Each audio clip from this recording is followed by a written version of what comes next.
Well, hello there, America.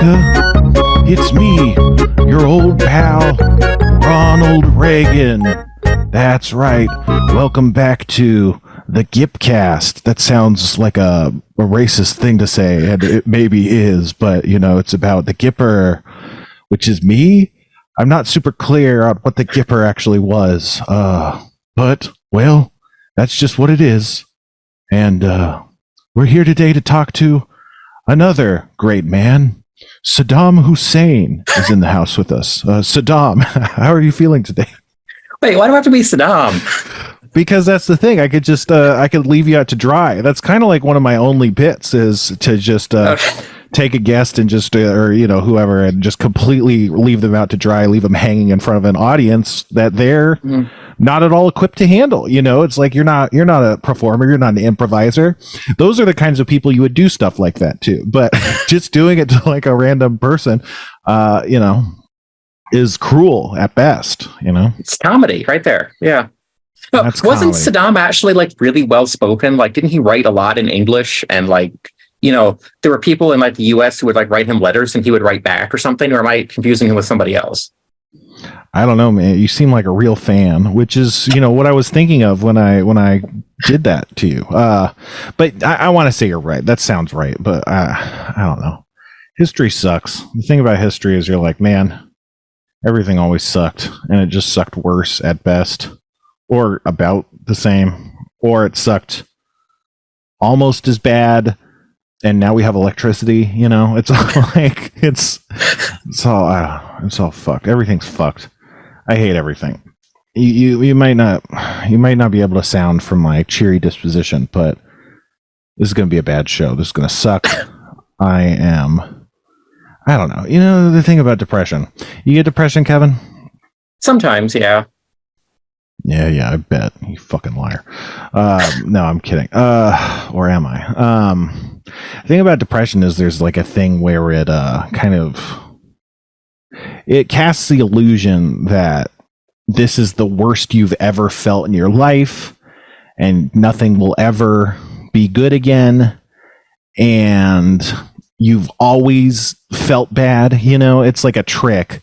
I don't know if there's like science behind it, but I think like it feels like it has like a sense, like an aspect of it that's like temporal displacement, like it kind of removes the way you kind of understand how you move through time, if that makes sense. Like I know for a fact that I don't know, a month and a half ago, I was not feeling like this.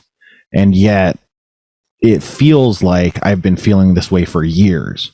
And I'm sure there have been, you know, bumpy patches and stuff for years and times during that time where I might have felt close to this bad or even worse, you know. But it's like, no, you were always feeling like this the past 5, 10, 20 years. And it's never been this bad, or it's always been exactly this bad. Not like, you know, a spike graph, like a line graph that goes up and down, you know.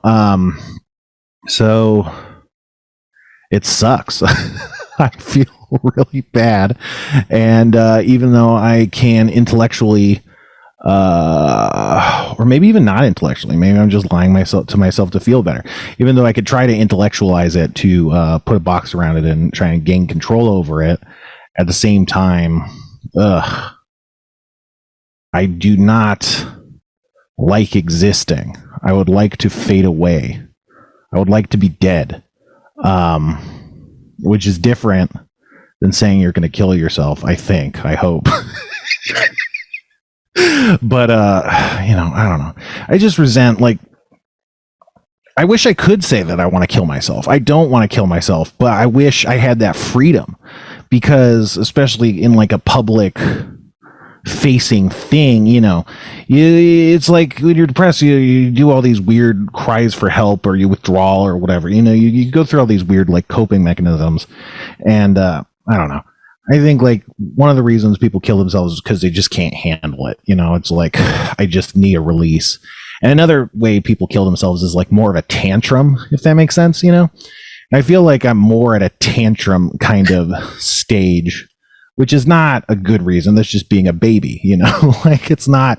But anyway, like I was saying, it's like I resent that you can't. I feel like you can't say that, or I guess you can't say it publicly. But I don't know. I think if you say that to a therapist, the therapist can like legally try and get you 5150 or something, like put into involuntary mental hold. So like you can't say that to a therapist, and you can't say that to other people because they'll freak out and start calling like family members or something. And there's this performative helpfulness that shows up. I don't know.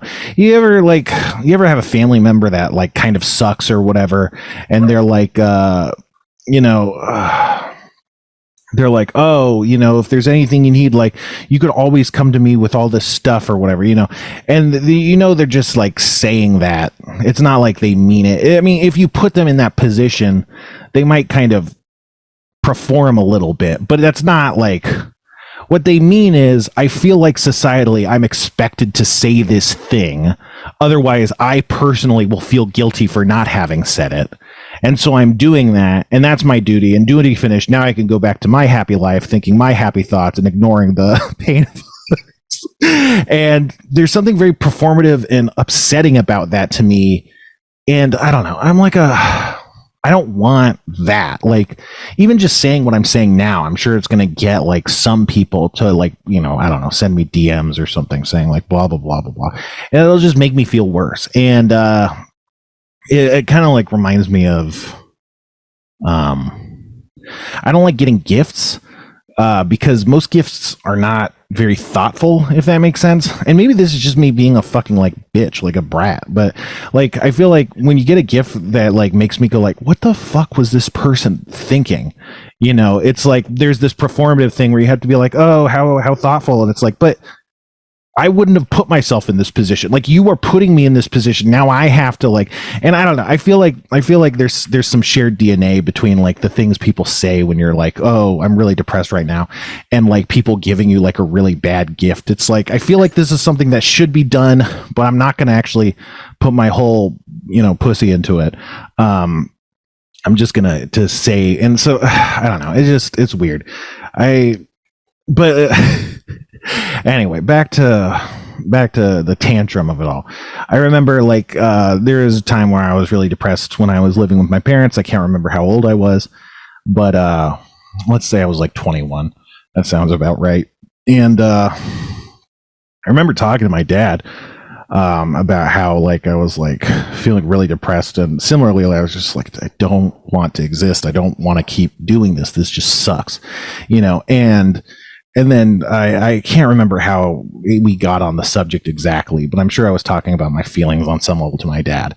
And I was like, wouldn't you like feel bad or guilty like if I killed myself? Like, how would that make you feel? And I don't know if he was like posturing or if he was trying to say the thing that he thought would not make me kill myself, but I wasn't going to, but it's just, that was the subject. But like, I don't know what his thought process was. I'll tell you my theory after this, but he was like, no, I would not feel that I failed. Like, I would not feel guilty, like it wasn't my fault. I would just be like, oh, I guess he was fucked up in a way I couldn't do anything about.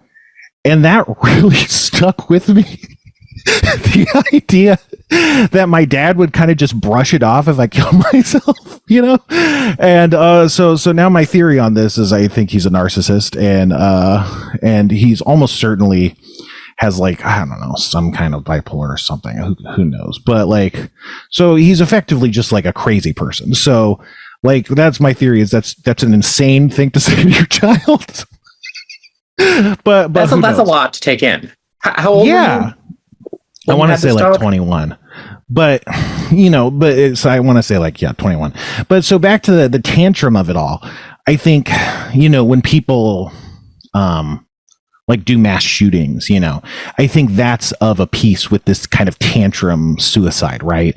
You know, like I'm screaming out in pain, this is my death rattle, my last gasp, and I want people to know, you know. And so like part of that is I'm going to inflict pain on others, both to show the world and to like leave like some sort of mark, you know. That's I think why the news doesn't like talking about mass shooters and stuff. But like, so the tantrumy part of me at the point was like, well, my dad's not even going to care. It's like, what's the point? I might as well, you know, just kill him and get away with it or something. Like, not that's a very weird way of putting it. But like, I was just like, you know, I'm not going to make people feel bad. So it's like, what's the point of even doing it from this, you know, tantrum angle? And to be clear, I don't think I've had enough bullshit there. It becomes, you know, the other one where it's just like, end this, just get this over with. I feel like it's just more kind of like tantrumy because I'm privileged and I don't deal with actual problems until, you know, whatever. But it was, it's just something I've been thinking about,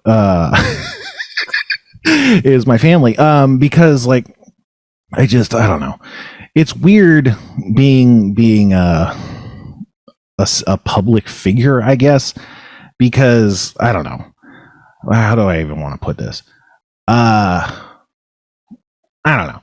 I think my family was not very good, and they didn't give me support, and that's why I don't talk to them. Because, like, you know, if your family is not supporting you in any fashion, and they are, what do you call it? Weighing you down, causing you problems, you know.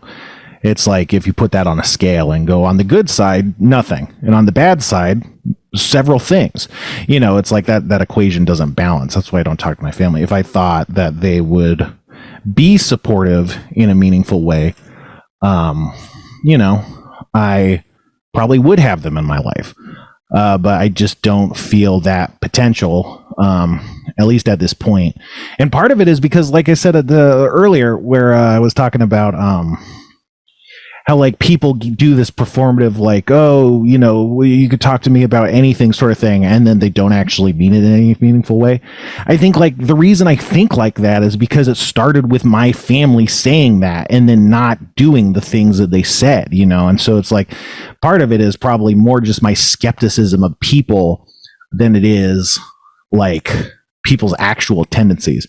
But also like I don't know. I'm sure suicide lines help a lot of people. You should put the suicide line number in the comment in the show notes or something, because we're talking about heavy shit. But like, I don't know. The idea of a suicide line is just like so weird to me because it's like, oh, I'm talking to this person on the phone who has no obligation to me. I don't even know what the fuck they're doing. And then now I feel better. It's like, I don't know. It just like all of it just seems like it, and I'm sure those people are working in those jobs because they actually care and they've gone through, you know, bunch of shit, but it's hard for me to like see that for that and not see it as more of this like fake support, just kind of like going through the motions, you know, like, I don't know. I don't know. I've never called one, but I don't know what goes on. But, you know, I feel like if they were really supporting, they'd be all like, yeah, and here's like $500 or something, you know. It's like, I feel like I don't know what support people want or need or whatever that leads them to those places, but it just doesn't seem, it feels very ephemeral to me.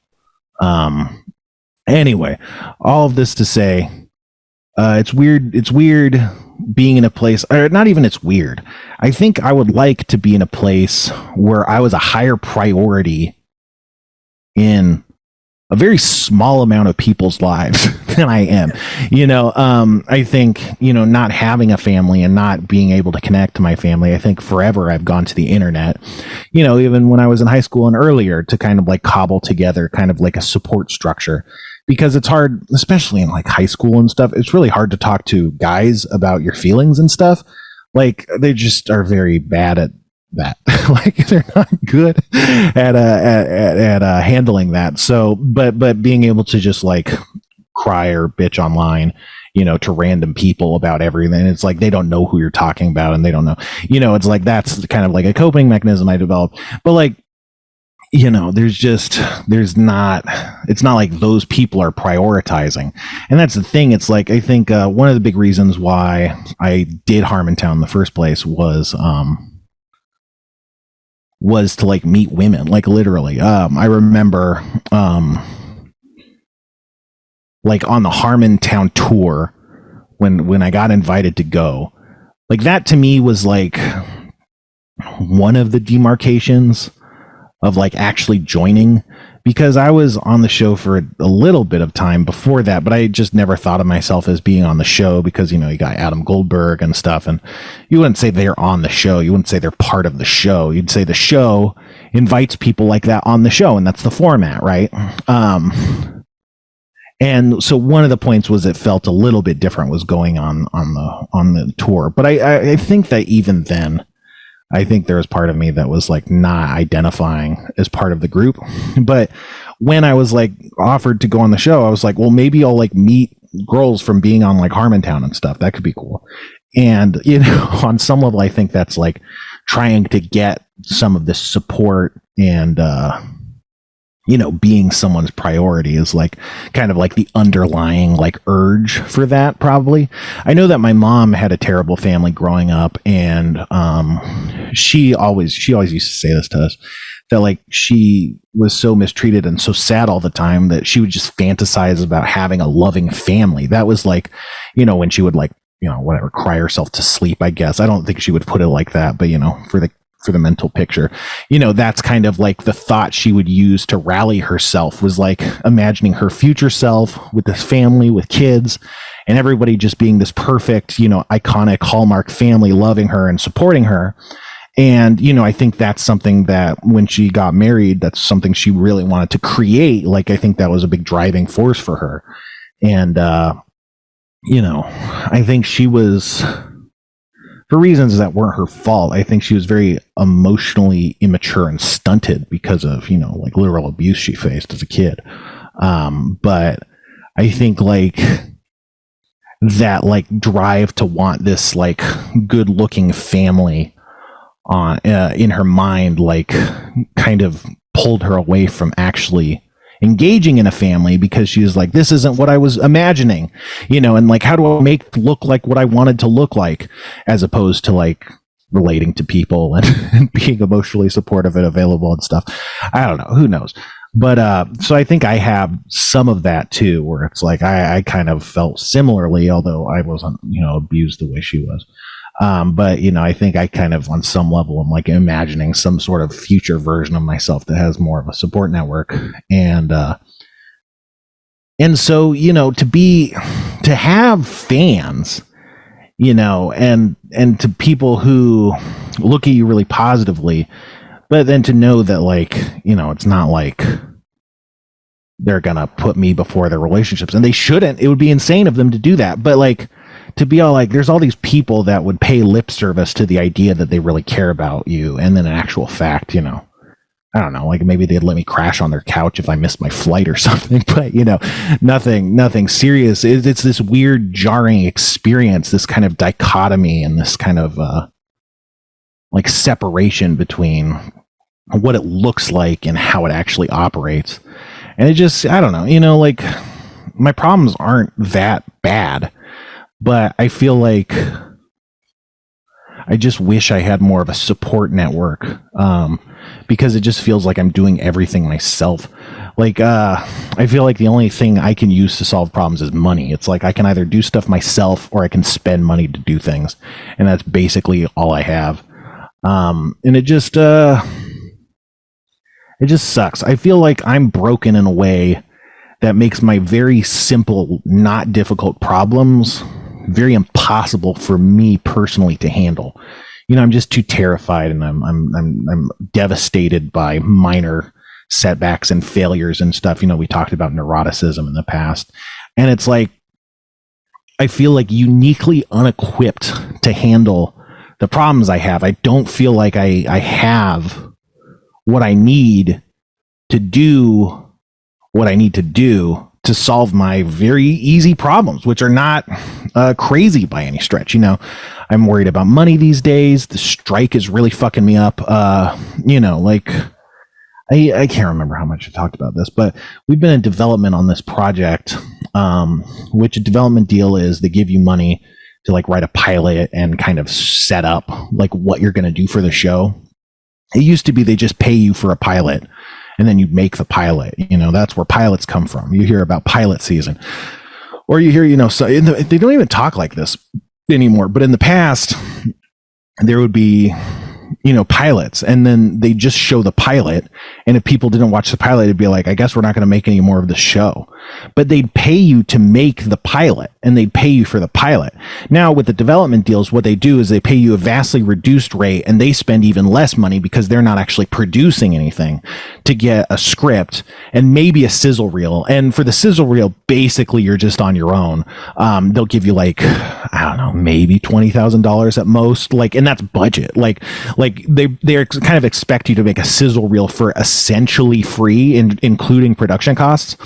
And then the sizzle reel is kind of the new pilot. And even that doesn't really happen. It's more like if you have a sizzle reel when you come into pitch, that's helpful, which is, again, they're expecting you to do thousands of dollars of free labor to enter the pitch, you know, to come in with your pitch, which used to just be like, hey, I had an idea. These guys go to space and they have cone heads, you know, or whatever the fuck, you know. So like I've been in a development deal, and it's been a 3-year process, which by like when you hear people talking about excruciatingly long development cycles, they will talk about 8 months. They will talk about a year. They will say that the longest thing they'd ever heard is almost 2 years. And we've been like pretty well over 3 years at this point on the same thing with only one disbursement of money and stuff, which whatever, the money is not the problem. But the problem is being on the hook and being mentally on the hook and emotionally on the hook for a show that you just have no idea what's going on. You talk to a couple people at the network and you have no clue who those people are and what they mean to the network, where they stand in the network, whether or not they have their boss's ear, whether or not they have like specific decisions for like spending this or that money, whether they have green light power. You know, you just kind of assume that they're a representative of the company. But what does that mean? Like, for all I know, they could just be random PAs that are sneaking into a meeting to take Zoom calls or something. You know, that's not what's happening, but there's just no clue like what it actually means to be talking to this person. So they're saying like, oh, this or that. What about these notes? And you're like, well, has anyone higher up than you seen this script? Do they know this is a project that you're excited about? Have they ever looked at it? Do they care about it? Is this something they want to make? It's just, there's no clarity. And so we had just been in a holding pattern for a while, and then the strike hit, and then it's like, I mean, Jesus fucking Christ. So like, I think in some cases you might expect them to be all like, well, if the strike's happening, we better make this show, because we can technically make this show during a writer strike because it's not guild. So maybe it'll actually be good for us. But I'm a pessimist, but they just seem like hesitant. The corporates people seem kind of hesitant about it. So I was like, I don't think it's going to be good. I think this is adding uncertainty to a group of people that shows to be incredibly hesitant, and uncertainty would not make them more decisive. You know, far from it. But so, I mean, who knows how long the strike's going to go? And after the strike's over, who knows how they'll view the series, even if they liked it beforehand. Like, so we don't know that they liked it beforehand, but after it, like, who knows? And there's going to be hypothetically so much appetite for new stuff once the strike breaks that they're not going to be going to us, you know, these low level peons. They're going to be going to, you know, like your Seth Rogens and your George Clooney's or whatever, you know, maybe not George Clooney, but you know, go to all the good gets and be all like, let's get something going. So, you know, any momentum we had, maybe post strike, it's like they don't even care. And that's even assuming the show is the strike could have killed the show, but we just don't know. Like, they might have been like, hey, maybe we should make this, and then the strike hit and they're like, we're definitely not going to make this, but they haven't told us that, you know. So it's like it's like, you know, it's like Schrodinger's cat or whatever. We have no idea what the reality is, and we have to emotionally accept all the possibilities. Either it's dead or it's not dead or whatever.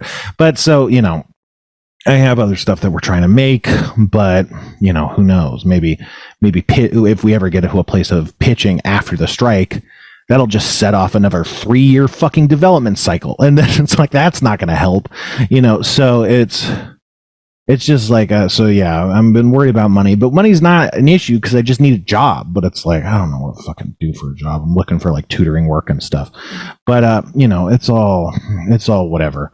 But it's just like, yeah, I feel like I timed things wrong. I should have been working. Every time I was working for Dan, I was like, I should be writing, I should be doing scripts, and it just was impossible. Not to blame Dan, but he's such an immaculate writer that it's hard to write something when you're with, a real genius every day and look at it and be like, this is anything. It's like you just look at it and you're like, well, this is trash. I'm going to throw this away and I'm going to give up. It's like, it was really hard to kind of like, trust your own ideas, I think, when you're around like real talents, real funny people, like everyone that worked at Community and Rick and Morty was so funny and stuff. It's just impossible. And then, to not, and a lot of people at least have film school or something or experience, and I just don't, because it was never something I thought about, until now. So it's like, and even if that's not like a real excuse, it's like, it's a mental way of like shielding myself from trying, because it's like, well, why would you try? You don't know what you're doing, but who knows? But so yeah, I mean, I guess what I'm trying to say is I need therapy, but I don't know how to, I don't know. I got to find out someone that takes Medi-Cal or something, but whatever. The thing about the strike is they want you to feel like this. They want you to feel like they have the upper hand and they're going to keep going forever, and then they cave, out of nowhere or something. But, it just came out in the news that they wanted to resume talks, and that was something they leaked to the press because they're always playing the press. They're always leaking to the press. They're trying to do these weird political machinations. WGA called it out. They explained like exactly what was going to go down, and then exactly that thing went down. It was kind of amazing how stupid they are, but how stupid the corps are. But like, it's just like, I don't know. It's unclear how long they want to draw this out. Like I keep saying, and I'm probably just being a doomer about it, but if you think about it, for them, they want to use AI to write stuff, right? And I think we've kind of demonstrated that AI is not super good at writing creative ideas, but they don't care about that. They're not seeing that. They're seeing, this hypothetical gold standard of a computer being as good as Dan Harmon or something, or even better. And they're like, and we can do that for free? Holy shit. And so if that's what you're targeting, then like, if you were smart and capable of withstanding it, then that I think, like, if I were the corpse, if I were in their position, I would be willing to like put up with a strike for multiple years, like, because it would be a revolution in the industry. You would no longer have to pay people, like it would just be such a scape shift that it would be worth really tanking the stocks for a long time if they thought they could get away with it. Part of our leverage is we're trying, like, the hypothetical thing is that the earnings calls happen every quarter or whatever. And hopefully, the strike is negatively impacting the earnings calls, and that leads to the CEOs getting fired. And so that kind of makes them afraid about not taking the deals because they don't want to tank the earnings too bad. But I don't think the earnings calls were that negative as far as I've heard reporting. It's not like they were great, but it doesn't seem like the kind of thing that heads are going to roll over. So who even knows? But I'm an extreme pessimist who is in a fog of depression. So I'm not very objective at weighing these things anyway. But it doesn't make you feel better among all this stuff. So it just sucks. But what doesn't suck? Soda. That's right. No, that's not right. We got to take a quick break. That's the thing, man. It sucks. There's good things that are happening. Like we're getting advertisers. But I hope the advertisers don't listen to the podcast. All right, we'll be right back. The best thing about summer is getting to do all your favorite indoor things outside, like sharing meals and accidentally falling asleep on the sofa. Article's curated catalog of outdoor furniture is here to help you do all your favorite things this summer. They've got everything you need, from outdoor sofas to dining sets to decor. Their team of designers is all about finding the perfect balance between style, quality, and price, and they're dedicated to thoughtful craftsmanship that stands the test of time. Article offers fast, affordable shipping across the US and Canada. You just pick the delivery time and they'll send you updates every step of the way. I have a beautiful Article outdoor dining set. It's got this heavy wood 3-piece picnic table kind of thing, and it is robust. It is quality. Article is offering our listeners $50 off their first purchase of $100 or more. To claim, go to article.com/goblinflakes, and at the discount will automatically be applied at checkout. That's article.com/goblinflakes for $50 off your first purchase of $100 or more. And we're back. Did you expect that, Kevin? I didn't. Your commercials are becoming this elevated level of performance art where I'm even shocked at what I'm hearing. Yeah, I mean that's because I'm going behind your back. I'm trying to secure revenue streams. You know, I'm getting deals. I'm making deals. Yeah, so I shouldn't be laughing so hard at my own shit. But hey, you know, whatever. We got to talk about TikTok. We didn't talk about it last week, or not last week, last whatever the fuck. We didn't talk about it 3 months ago. But Kevin, you actually texted me about AI streamers, the NPC streamers on TikTok. Have you heard about this? I mean, you must have. You brought it to my attention, right? Yeah. It's crazy how popular this has become. I don't even know how to explain. Well, just try a little bit, and I'll come and rescue you. So I guess they're getting, you know, their viewers are tipping them money with suggestions for which NPC sound to make, and they're just basically mimicking NPCs saying specific lines over and over again. That's all their stream is. It's just this barrage of nonsensical sounds and 3-word quotes. Is that roughly right? Yeah, so essentially what's happening is so there's a lot of ways to stream on TikTok, and if you stream, you can have people give you gifts. It's a little bit like Twitch or whatever with bits and stuff, but so people do all sorts of stuff when they stream. Like, I don't know, you could stream the game like Getting Over It or whatever, and then you could say if you gift something that costs $10 or whatever, I'll jump to the beginning of the game and have to start all over, you know. Or like a guy does a Rubik's Cube stream and it's like, oh, if you gift me this $20 thing, I will reset the Rubik's Cube and mess it up again and have to, and you know, it's a 17 by 17 by 17 Rubik's Cube, so it takes fucking forever to do. You know, stuff like that. So various ways to get gifts, but the gifts, unlike Twitch, the gifts are actual things. Like you could give a rose, you could give like a finger heart, you can give like a hat. If you give like, some of them are like, they actually show animations on screen. So you can, I think, give someone a hat and it actually puts a hat on their head using like motion tracking and stuff for a short period of time. And so like one of the ways people were doing it before, like NPC streamers, is they would kind of be angry streamers, like raging streamers. And they'd be like yelling, and then someone would like gift them a hat, and they'd be like, "Why do I have a fucking hat? Get this fucking hat off of me!" You know, just kind of like almost trolling you to engage, kind of engagement bait.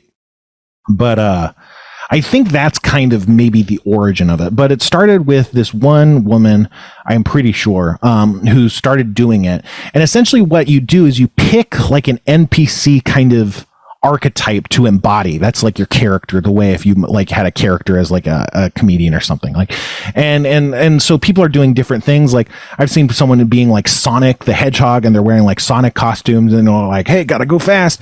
But they kind of just do like what amounts to an idle animation in a fighting game, where they kind of like go, I'm kind of doing an idle animation. I mean, I'm not, I'm kind of, I don't know. You can watch it check it out, thathappenspod.com. But, you know, they kind of do this idle stance, like they're doing stuff, and people do different things. Like I've seen someone with a whisk and a bowl, just whisking an empty bowl. And that was like their thing. They're like a guy whisking a bowl or something, you know? And so you pick kind of this archetype, and then depending on the gifts they give, you have like a scripted essentially response. So like, I feel like the woman, she would get a heart and then she would like pretend to eat the heart on screen, and then the heart would disappear and it would be kind of like she ate it, you know, and then she would go like, yum, yum, yum, you know, and then it's exactly, you use the same inflection, you know, like an NPC that just repeats the same dialogue options. You go, yum, yum, yum, you know, and so, and then they do different things, you know, so I have a short clip. Oh, nice. Can you pull it up? Yeah, it's just audio. Your tech's all fucked. So, oh, okay. That's not. No, hold on. That's you can't. I don't think you can do that kind of comedy. I don't know if the audience is okay. Here we go. That's the woman. I feel so good. Yeah, strong woman. Balloon. Yeah, strong woman. Yes, yes, yes, yes, yes, yes. Yeah, strong woman. Yeah, strong woman. Slay, huh? Oh, take your gas. I love you. Slay, huh? Gang, gang. Okay. So, you can see, you can see the identical inflection. It's kind of hence the NPC. It's like you talk to an NPC and they're like, welcome to Corneria. Welcome to Corneria. That's kind of the joke. I think that's the one that started it. And at some point, I don't know, I'm sure people started paying attention and copying it for the memes before. But then she was like, yeah, I make like thousands of dollars per stream. And she does stream for long periods of time. Like I want to say like 4 to 8 hours sometimes. So it's not like she's just doing these 1 hour streams and racking in thousands. But and also it's a skill. Like it's not easy to do it that perfectly. Other people try, and other people have had a lot of success, but they're not doing it as well, and they're not as like engaged as she is. So once she revealed that she was making lots of money, everyone was like, I'm doing this now. And so it became this big boom. It's kind of started dying off a little bit, but I don't know. On TikTok, there's these trends of lives where they just do different things. Like, I don't know. Snake was a big one for a while. They just play the game Snake, Android Snake. And so, yeah, I don't know. That's just, more power to them. That's the thing. I feel like, obviously there's enough money for television. We can keep making shows and movies and stuff. It'll be fine. It's not going to fuck everything up. But, I think in terms of the war of attention, eyeballs, I think streaming and Twitch and YouTube and stuff are soaking up a lot more eyeballs. And I wonder if on some level, the thing is the corps aren't capitalizing on those eyeballs at all. But I think for people, it's they're just not necessarily watching as much streaming content. Especially as television has become cheaper and kind of less special because of the way streamers have treated it. And I've talked about this before, just put all the features in a box. Don't worry about user experience in any way. I was just talking to my friend Jeff the other day, and he was saying that streamers are taking away the continue watching field or hiding it because some market research showed that if you hide the continue watching, people will browse and look through what other content they have. And that is something they've decided is good. It's more profitable or has more engagement that way or something. And that's I've been watching Breaking Bad. I would like to go watch Breaking Bad. Let's log in and watch it. Oh, now I can't. I can't because some idiot has made a cynical decision that me getting to watch the Breaking Bad I open the app to watch is actually worse for their bottom line than me just confusingly stumbling through several kind of different windows and pulling up accidentally a bunch of trailers that autoplay before I can get to, it's just it's insane. But it's all made TV feel less special. And, I don't know. It's just interesting to think that it's, and also TV costs money, TikTok is free, as long as you have a phone, and everyone has a phone. And YouTube's the same way. I never was that into YouTube, but everyone loves YouTube. They'll just watch it like TV. And so it's just interesting. I wonder what the future is going to be like. Is there going to be even less kind of TV and more of this kind of influencer driven stuff? I'm not sure, it's interesting stuff. But more interesting than that is another TikTok trend that just started up the other day, and I find it quite delightful. It's known as the Pharaoh's Curse, where I don't know how it started exactly, but there's this music from Super Mario 64, or I guess Mario 64, right? Mario 64, that's the Sandlands music. It's this kind of Egyptian sounding bring, bring, bring, bring, kind of strum. And they've been putting that music over pictures of people doing the cinnamon challenge or the nutmeg challenge. I suppose it's the cinnamon challenge. But the cinnamon challenge is where you eat a giant heaping spoonful of cinnamon and try and swallow it. But because it's just dry powder, your body is well, we can't have this. And also cinnamon's a spice, so it's spicy. So that kind of doubles it. But the spice is It makes them cough, and then the shit's caking their mouth and stuff, and they're just blowing all this like cinnamon out of nowhere, out of their mouths and stuff. And it kind of looks like they're coughing up dust or sand or something. So they take these people coughing up what appears to be dust or sand, and then they put this kind of Egyptian sounding sound clip over it, and then they put the caption, "The Pharaoh's Curse." Like, I don't know, like. I'm not super clear on any Pharaoh's Curse lore that's like it makes you cough up sand or anything, but I get it. It's like a nice kind of, that's the thing, man. People on the internet are so good at like memes. They like say like, this is just like a dog or something, you know, and it's like, it's hard. It's like, where do you come up with this stuff? But at the same time, it's like, it's so perfect. You know, that's why people who are good at Twitter are good at Twitter, because they're good at doing stuff like that. And the Pharaoh's Curse is like Pharaoh that. Clip. Do you want me to play the clip real quick? Do you have the video or just the video? Yeah. Okay. Yeah. Video, so sure. thathappenspod.com.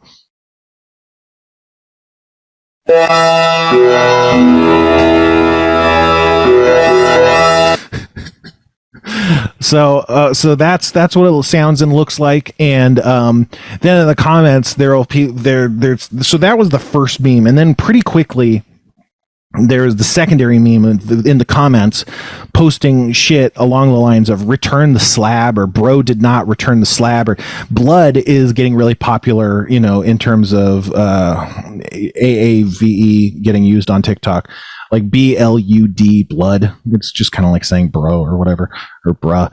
I assume, I don't know how any of this shit works, but so they say like "blood did not return the slab" or whatever, and then other people will be like "suffer the wrath of Ra" or just whatever. But and then also people have found like wingdings that look like hieroglyphics, so they're just posting a bunch of hieroglyphics in the comments, and it's just really good. And then there's this thing that happens sometimes with TikTok, and TikTok's algorithms changed lately. It makes it a lot more aggressive. One thing about TikTok's algorithm is you'll watch like a lawn video, like a guy mowing his lawn. And if you watch the whole video, and especially if you comment on the video, it does this, it like goes, oh, this person likes lawn mowing videos, let's serve them more. And that's always been part of TikTok. But in the latest algorithm change, it's been a lot more aggressive. Like if you watch something and it flags you as liking it, like in the next 5 videos, like 2 of them will be that thing. So like you watch one video and then immediately it starts changing the algorithmic kind of playlist that's serving you. And so what happens sometimes is these trends hit so hard that they just take over your feed, and it's just like every other video or every third video is like the same thing. And I think that short sounds trend faster like that. So you'll just be like, I'll just be scrolling and there'll just be like 10 videos out of 13 videos will just all be the Pharaoh's Curse.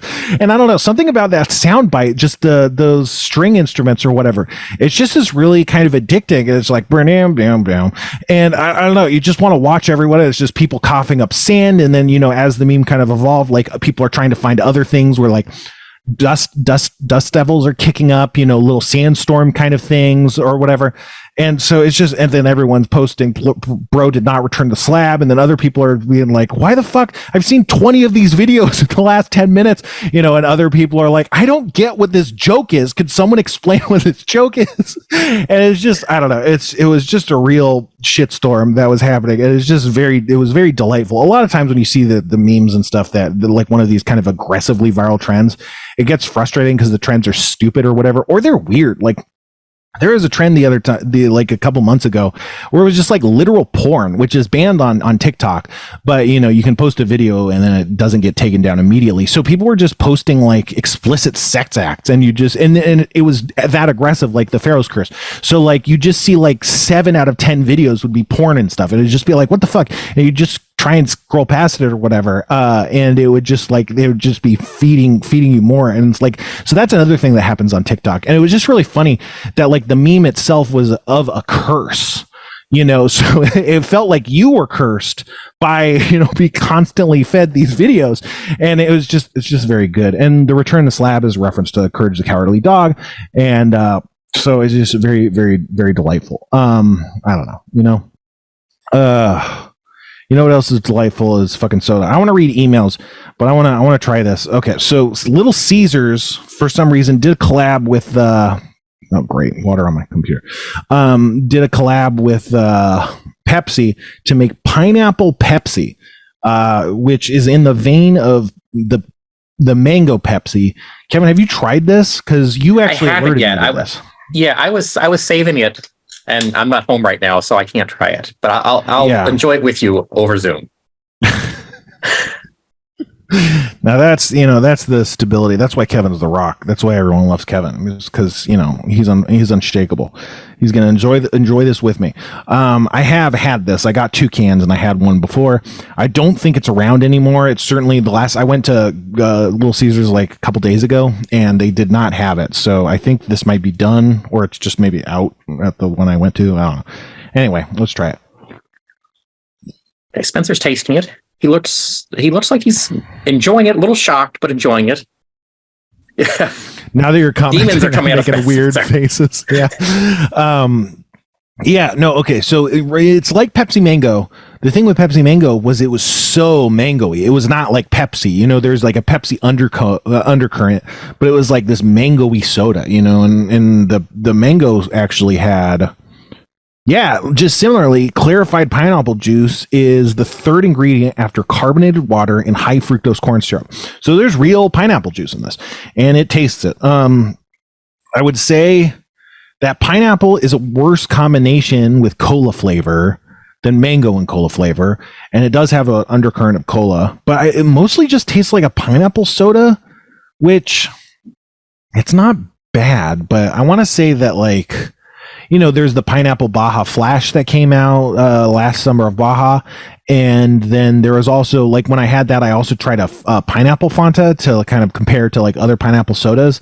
And I think both of those are better than this. But it's good. It's like a weird pineapple soda. It's like, it works surprisingly well, but not as well as the Pepsi Mango. Like, I think people would still have that kind of Pepsi Mango style reaction where they're like, wow, I thought this would be kind of like jokingly bad, and actually it's compelling. I think it has that same kind of thing. Spencer's trying another little bit of it. Yeah, sorry, Kevin's on a delay. It's not good for tasting with me. But whatever.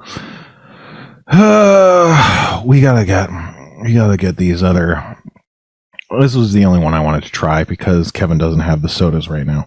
But we still got to try that New Zealand one and then do all those crazy things I said that one week. What was the fucking... Whatever. Who cares? Man, everything sucks. And you know what sucks the worst is you, the listener. But you're talking about me. Shit. Yeah. Well, I guess you in a way. You are a listener, as a matter of speaking. No, I meant the listener. I think I kind of resent my fan base because, again, it's like the fans think I can do anything. They think I can just like walk into Netflix and be all like, "Hey guys, what about we played D&D on the television?" And it's like it's not. I'm a fucking nobody. I can't do anything. I don't know anybody. I don't have. I don't have whatever, right? It's just, and so like, I think I kind of resent my fans for like, furthering this idea that like, I even have fans or that like, I can do things in the public sphere like other people can, And then whenever I try and I feel like I fail because I overestimate anything negative, so what might not even be considered a failure, I consider a failure. And then I'm like, well, I only did this because I thought that you guys had my back and you don't and whatever. And so I feel like on some level, I would like to alienate all my fans until I have no more fans. And then I'll be like, yeah, finally, I failed. Now I can fucking give up. Now I can just get a normal job at Home Depot or whatever. But like the presence of having fans, which, are dwindling. But this is kind of making me feel like I can do this thing that I can't. But realistically, I can do it. It's just that I don't try hard enough, and it's hard to try hard enough when you just hate yourself. And every time you do anything, you feel bad. Man, I was playing fucking Dave the Diver the other day, and Dave the Diver is a real great game. But I was like, it's a game where you should play it, Kevin. But I mean, you're too busy, I guess. But it's a great game. You go diving and you shoot fish with a harpoon gun, and then like you go down and dive, and if you don't surface with enough air left, you drown, and then you take the fish that you've cooked and you do like this. Or not caught, and you do this like sushi mini game where you're working at a sushi chef and like taking people's orders and giving them their food and pouring them drinks and stuff. And I don't know, like, so it's kind of like, what is that game, like Overcooked or whatever, but where you're just frantically making this food and you're messing up all the time because it's so fast paced that you just can't do it as perfectly as you'd like, because the idea is you're supposed to expand the sushi shop and you're supposed to hire employees and they kind of take up the burden, and then when you have the employees helping you, then you can kind of serve the whole restaurant, and so you're supposed to be failing in the beginning and really struggling, but like it was just like you a person, like a speech bubble with the picture of the food they want will appear, and that's them like placing their order, and then you bring the food that looks like their food to them, and that's how you give them their order. But like you can only move so fast, and you have like a dashing bar to like speed up, but you can't run out of stamina, otherwise you'll kind of be exhausted for a short period of time. And so like the game is, again, it's designed to make you fail. I don't even think there's like a downside to like messing someone up. Like if eventually their speech bubble turns red if you don't serve them, and they'll eventually leave the restaurant, but I don't think it like really docks you points. Like I don't think you get like a penalty for them leaving. But like I was just playing Dave the Diver, and like someone walks out because I didn't serve them their sushi fast enough, and I'm just like, what am I doing? This is awful. I can't even serve a sushi. Like I was really beating myself up over failing at a thing that the game presumably expects you to be failing at that point in the game, and certainly does not even penalize you. But just the idea of this pixelated person being really frustrated that they didn't get their sushi on time was like really, really just destroying me and my self-esteem. And so, that's a kind of a snapshot of where I'm at right now. But it's just, yeah, it's been weird. But whatever. We got to read some emails. We need more emails from Riddlebot, huh? Anyway. Dalton writes, Dear Spencer and Kevin, I love your podcast. You have a great dynamic. Some of the funniest moments I've ever heard on a podcast. I cannot believe that's true. I appreciate it all the same, but that's not right. How could that be right? Spencer's Isn't He Jeffrey song, Kevin and the Spleen, the musical interludes, all great. I want to give some more specific feedback that I think you haven't heard before. This doesn't seem like we should read this. Well, here we go. Spencer has amazing taste in podcasts. Keep the recommendations going. I love Rude Tales of Magic, and this is important, and only gave them a chance because of you. Great stuff. Mira Mango was an amazing guest. I have her on. You should have her back frequently. I didn't feel that way at first, but she won me over, and you have a great chemistry together. This isn't feedback, but I feel serendipitously connected to Spencer. Give me money then. There have been multiple times that I've had a very specific frustration or feeling just before putting on the latest episode and hearing you go through with the same thing. Of course, my Snapchat brain can't recall specific moments, but I swear it's happened like 4 or 5 times. I've actually got this feedback before. It's interesting. I never would have expected it, but I guess it's because we talk about current events, maybe. It makes me feel so seen to hear your thoughts on specific things that people don't usually talk about. I miss Jeff and Kumail and Cohen and Aaron. Please have them all on the pod on the same episode, Jesus Christ, to explain their whereabouts. Much love, Dalton D. Sleazy. I'll say that. I don't know if he wants me to say the last name. I forgot something. I copied Spencer's D&D recap format from Harmontown, and my players have really been loving it. I didn't think I could pull it off, but it's been really effective at getting everyone, including me, acclimatized and energized. So thanks for being my mentor, Spencer. D. Sleazy. Yeah. Thank you. That's nice. Usually when someone says they have feedback, they're going to complain about a bunch of shit. So I'm glad that didn't happen. Mira actually came out to Orange County or LA area recently, and we went to Huntington Library. I think she's been too busy and traveling and stuff. Otherwise, I would have probably tried to get her on the podcast again. But yeah, we went to Huntington Library and checked out a bunch of roses. It was fucking hot. It was like 95 degrees. And it was maybe not 95, maybe it was like 92, but it was very hot, and I couldn't like go as long as I wanted to because it was just too hot. But it was nice to go there. But also, I was super depressed at that time And then it's like you're trying to be a tour guide, show your friend around to a place they haven't been, and be like, oh, check these out and look at this, and isn't this crazy? And also just have a conversation. I'm like, I don't want to do this. I don't want to do anything. I don't want to be here. I don't want to be outside. I don't want to do anything. I wish I was under a rock. And so it's really, I don't know. I don't want to dump any of that on her either. That would have been weird. But that was a very weird thing too. Also, yeah, I don't know. I can't remember what I was going to say. Anyway, John Collins writes, oh, next time Jeff, maybe we should save this for if Jeff is on. He has a question. John Collins has a question. Oh, not John Collins. John, not Collins. John, last name unknown. Has a question for Jeff.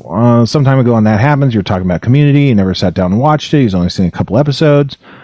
How does Jeff, how has he resisted binging a Benchmark Network TV show where the leading man is loosely based on him? I mean, I don't know how Jeff feels about it. It's probably irresponsible and shitty of me to even have a hypothesis, because someone might then say, oh, I'm sure Jeff does feel like that. And then now they're thinking something that I just made up and think it's authoritative because it comes from me. But yeah, a Benchmark Network TV show where the leading man is loosely based on him. A role that he auditioned for and didn't get. I mean, if that were me, I would then not want to watch that show. I've never heard Jeff say anything that this is clearly just speculation based on nothing. Please do not put on the internet that I said this. Don't record this and put it onto Apple Podcasts. But that it makes perfect sense to me. I have a hard time listening to Harmontown just because it's over. So it's like. Well, do you ever have the experience where once you're sort of involved with something, you can no longer enjoy it as a fan anymore? Like examples, I was so into video games, like specifically like Mortal Kombat. Like I was a very good Mortal Kombat player. Then I got a job at Midway Games, not even really anything to do with Mortal Kombat initially at all. But I immediately stopped playing with it because I just couldn't enjoy it anymore.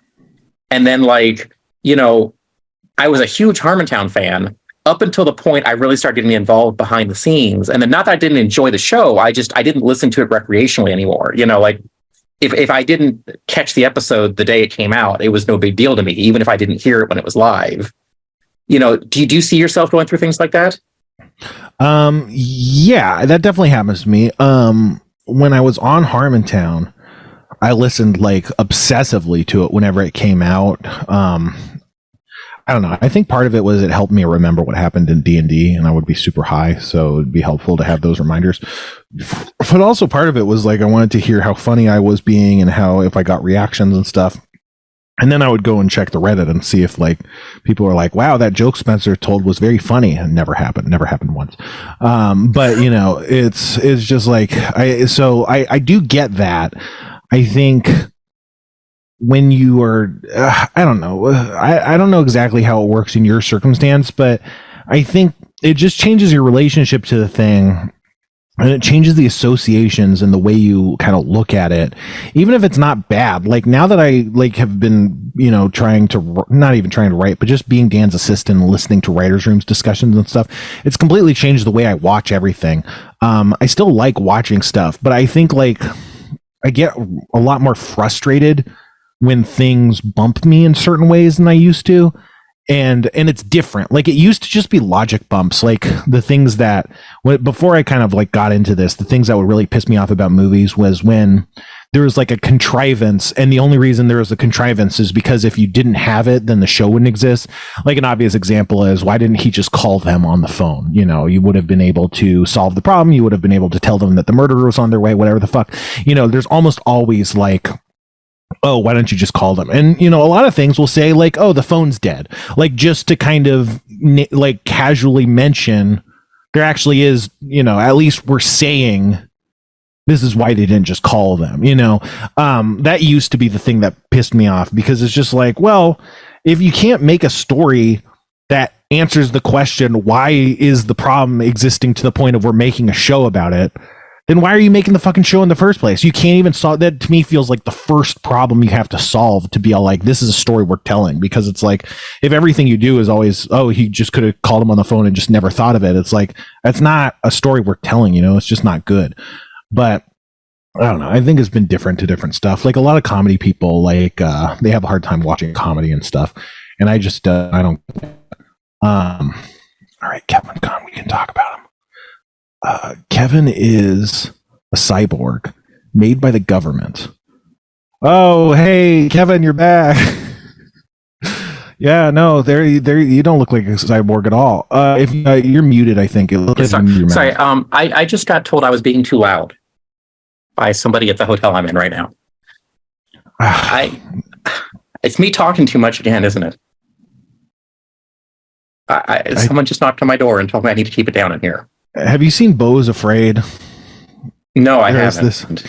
In the beginning of Beau is Afraid, there's he's like in his apartment and it's like 1 a.m. and someone is like partying and screaming and their music is like really loud with like incredible bass, and he keeps getting a note passed under his bed that's like, keep it down. And he's like he's like looking at the note. He can't see who leaves the note. Like, it's kind of like, it's a interesting absurdist kind of film, and it kind of starts like that. And so he's like, he sees the note and he rushes outside to see who it is, and there's just no one there. You know, it like defies explanation how fast and then like I think at a point like the notes start coming really, really fast. They're just like flooding through his door, and they're like telling him to be quiet. And he's just like, what do? You can't even tell a person that's not me, you know. And it's like, what are they even thinking? But yeah, it just remind me of that. It's super frustrating, man. Beau is Afraid is one of the most frustrating movies I've ever experienced. It's good, but it's just like that, where he's constantly in these situations that aren't his fault, and everyone is blaming him, and the world is just blowing up around him. And I feel like for a lot of people, that's like, hey, isn't that interesting? Life's kind of like that, huh? And when I was watching that, I was like, I know, this is my whole life is just this. This is how it feels the whole time. And so like, it was almost like triggering to watch it, because it was just like, this is what I deal with every fucking, you know, which is probably victimhood and me being over exaggerate, you know, me being kind of dramatic. But I was just like, this is the fucking, and just seeing it, it's just like, it was too much. And it's supposed to be too much. Like that's the kind of gamble they were making. That's kind of what they wanted to share, but man, it's uncomfortable, you know. But good, I don't know. It's not like, it wasn't about, you know, there's like emotional themes, but like plot wise, it's not like about anything, you know. And I kind of am driven to, but like I'm drawn to plot stuff, so it was kind of, yeah. But it was really, really good at what it was doing.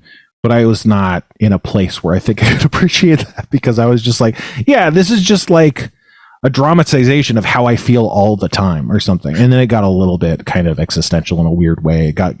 It goes from like absurdist to like kind of bizarre for a while. And then I'm just like, it just feels like they're kind of patting themselves on the back a little bit. Really well made though. Definitely check it out. Johnny also has a PS.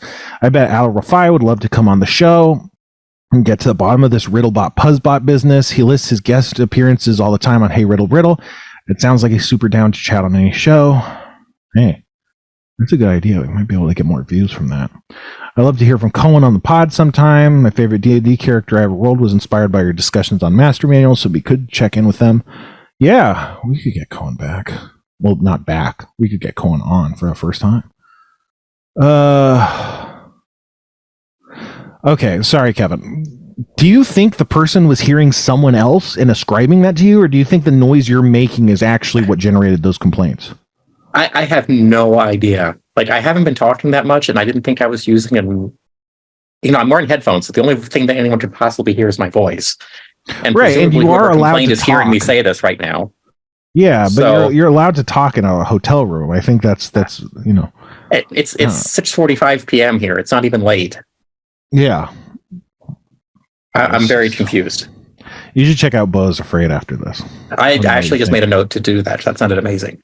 It is a real, like, I think it's, I don't know. It's, you know, like films try to do a thing, you know, And you can argue whether it's a good thing or a bad thing to try to do, but I think the movie, it tried to do a thing, and it did it really successfully. And what it tried to do is make you feel as tortured as possible while watching it. And I think it did a really good job of that. And I think most people kind of reacted to it on that level. And some people were like, hey, that was awesome. And some people are like, I don't know why someone would choose to do that. And both of them are right. Like, those are both good reactions. I don't know. I feel like if we actually asked Jeff that about the podcast, I think he'd just say like, I never got it right. Like, I think he wouldn't, I don't know. Again, like, assuming there's real emotional reasons, I don't know that he'd want to reveal them because he's a classy guy. You know, he's not a shithead. I feel like he touched on the podcast. There was that episode where I asked him, hey, you know, is Jeff Winger based on you? And he went through the whole answer. I think he touched on this a little bit of, you know, hey, I didn't really watch the show because it was a little weird. But, you know, whenever Dan came around with the tape or something, we always watched it together, but I just never made a point of watching the show. I think that's kind of what his answer was. Yeah. But he didn't go into the why. And I think he also mentioned, and this is something to keep in mind, that like Jeff isn't really based on Jeff. There are very aesthetic kind of character qualities that Jeff has that are like Jeff. But Jeff is more a reflection of Dan's ego, the way personality, the way all the characters are. You know, like Abed is his kind of like hyper media kind of focused one, and Britta's more of his kind of like, you know, some of his political ideas. And so they're all kind of aspects of him. But I think Jeff more specifically is like, if there's anyone that's like more Dan than anything else, I think it's that. You know, it's like it's more Dan than Shirley, for instance, you know. Let's see. Let's just do one more question. Mike from Texas writes, hey, Spencer, one of the episodes you mentioned topics of cologne. I was never brought up again, but I was wondering if it could relate to my recent situation. I'm reading a book called No More Mr. Nice Guy. All my life, I felt I did my best to get out of people's way out of respect and always extremely conscious of other people's thoughts and feelings, which ended up making me miserable. I've been, you know, that was actually something I kind of was thinking about talking about in this whole, you know, crying session. Excuse me, but I know what this guy's talking about. The book is rewiring me to do things I like to do and find my wants. One of the ways is to smell the way I want. I did a little mission to find the smell that is like the farthest from those smelly fuckboy smells. Sauvage, like savage, is a kind of perfume or cologne that they're talking about. I found one called Citizen Jack called Absolute. Highly recommend, but maybe that's not what their cologne or perfume statement was going to be about. Yeah, I mean, the problem with that is I don't want to use scents anymore because I forgot that scents can be bad for cats. So I'm just kind of off of that. But I want to get back into it. I need to live some sort of double life where I have a secret perfume lab that I can operate in and then, you know, wash in like a chem shower before going back to my house or something. But, you know, that's the show. You got any last words, Kevin? Check out shrubhomevideo.com every Sunday and watch us live. Tonight, Rob has a new primitive CGI theater where he explores some of the really early attempts at CGI in TV and movies. Coming up next, right after this, is Video Apocalypse, where we've got some crazy music videos, and then Callie Kazoo's new time slot for her show is right after that. So come at shrubhomevideo.com on Sundays and watch us live before I edit out all of Spencer's crazy stuff. Yeah, do it quick. It's being deleted as we speak. Yeah. But yeah, that's all well and good, Kevin. But what about your last words? We gotta like have a new segment called Kevin's Last Words or something. Last words. I don't know. Parting thoughts. Give me an example of how you see this going. Hey man, it's Kevin's Last Words again. So for today's issue of Kevin's Last Words, remember, always keep a spare condom and check the expiration date. Or, you know, I don't know. Or remember was something that Freud said, and then, you know, women are inferiors. You know, did Freud say that? Are you trying to get me to get canceled again? No, I'm just bad. Like my polls are just bad. I think like okay, all right. I mean, but that's why it's Kevin's. Like if it were Spencer's last words, you know, it would be worse. But that's why, you know, the opportunity of Kevin's last words is so good. All right, I'm trying to like channel like.